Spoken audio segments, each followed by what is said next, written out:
नमस्कार दोस्तों। बसंत पंचमी की आप लोगों को बहुत बहुत शुभकामनाएं।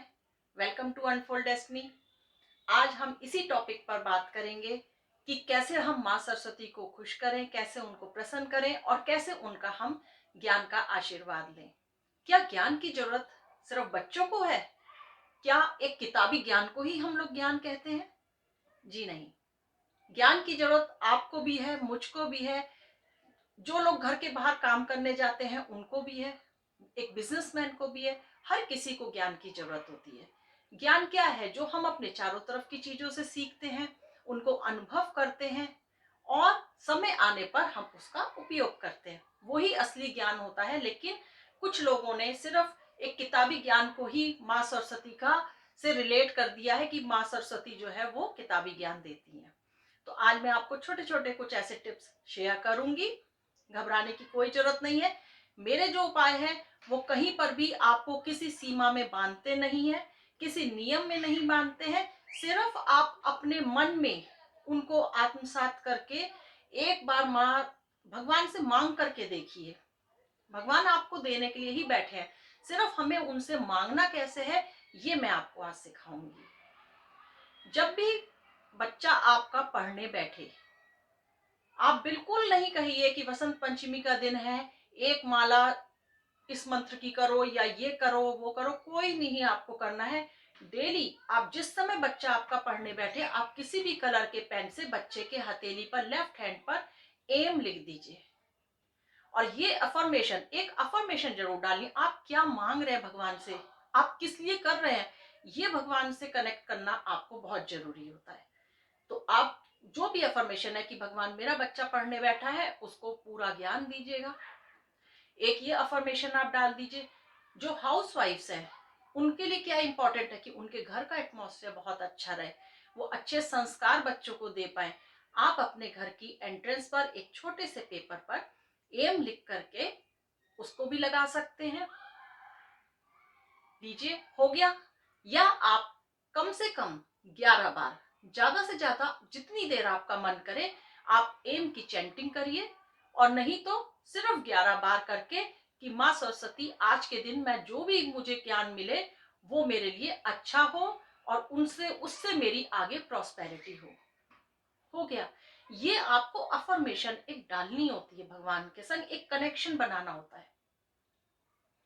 सेकंड उपाय, आप ये एक सिंबल देख रहे हैं, इस सिंबल को आप बच्चे की नोटबुक पर या बुक पर ड्रॉ कर दीजिए। किसी भी पेन से कहीं से भी शुरू करके कहीं पर भी आप बनाइए, किसी भी तरह से, जिस तरह से आप उसको बना सकते हैं। बनाते हुए एक अफर्मेशन बस आपको जरूर डालनी है, ये ध्यान रखिएगा। हाउसवाइफ, फिर वही बात कि आपको अपने घर का माहौल अच्छा चाहिए, आपको अपने घर में सुख शांति चाहिए, आपको ये चाहिए कि बच्चा हमारे घर से बहुत अच्छी चीजें सीखे या हम लोग भी अच्छी ज्ञान की ही पॉजिटिव बातें करें। उसके लिए इस सिंबल को बना करके आप घर की एंट्रेंस पर कहीं भी छोटा सा लगा दीजिए। जरूरी नहीं है कि आपको कुछ बड़ा बड़ा लिखना है, छोटा सा लगा दीजिए। नहीं तो साउथ ईस्ट में लगाइए, अपने घर के या अपने रूम के साउथ ईस्ट में छोटा सा कहीं पर भी आप लगा दीजिए, लेकिन वो आपको दिखना चाहिए, उससे आपका एक कनेक्शन होना चाहिए। और फिर वही अफर्मेशन डाल दीजिए उसमें।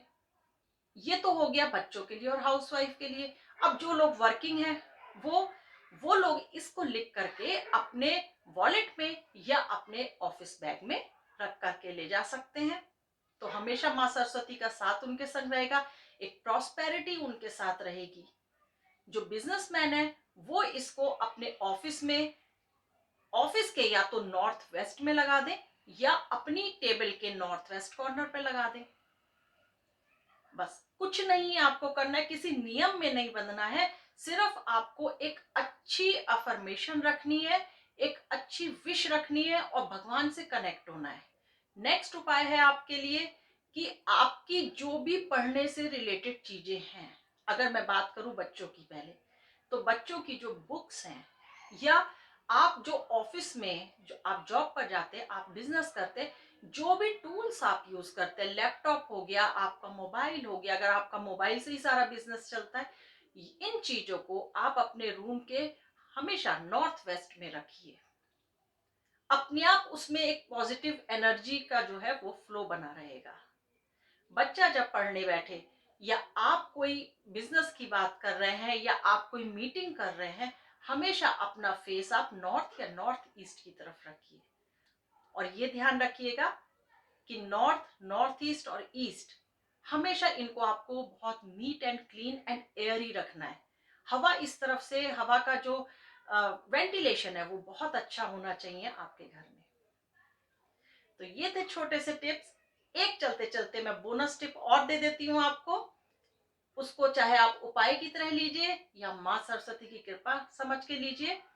किसी भी बृहस्पतिवार को 3 फ्रूटी आप लेकर के किसी रिक्शे वाले को, किसी ऑटो वाले को, किसी मेड को, किसी गरीब को, किसी स्वीपर को, किसी को भी 3 फ्रूटी लेकर के आप उनको डोनेट करिए। जरूरी नहीं है आपको हर थर्सडे करना है। आप एक थर्सडे भी कर सकते हैं मंथ में, आप मंथ में 2 थर्सडे भी कर सकते हैं, जब आपके मन से इच्छा हो। मैं आपसे बिल्कुल ये नहीं कहूंगी कि जो उपाय मैं बता रही हूं वो आप आज करेंगे और कल से उनका आपको फल मिलने लगेगा। जी नहीं। इन मंत्रों को सिद्ध करने के लिए या इन सिंबल्स को सिद्ध करने के लिए हमारे ऋषियों ने सौयों साल जो है तपस्या करी है, तब उन्होंने ये हमें सिद्ध करके दिए हैं। तो हर चीज को फलीभूत होने में टाइम लगेगा। जैसे एक सीड को पेड़ बनने में टाइम लगता है, उतना टाइम आप जरूर दे करके चलिएगा अपनी किसी भी साधना को। तो आज के लिए इतना। उम्मीद करती हूँ आपको वीडियो अच्छा लगा होगा, यूजफुल लगा होगा। और अगर लगा है तो प्लीज चैनल को सब्सक्राइब करिए, लाइक एंड शेयर कर दीजिए, नोटिफिकेशन बटन ऑन कर दीजिएगा, जिससे आने वाले वीडियो के नोटिफिकेशन आपको मिल पाए। आप सब पर माँ सरस्वती की कृपा बनी रहे। नमस्कार।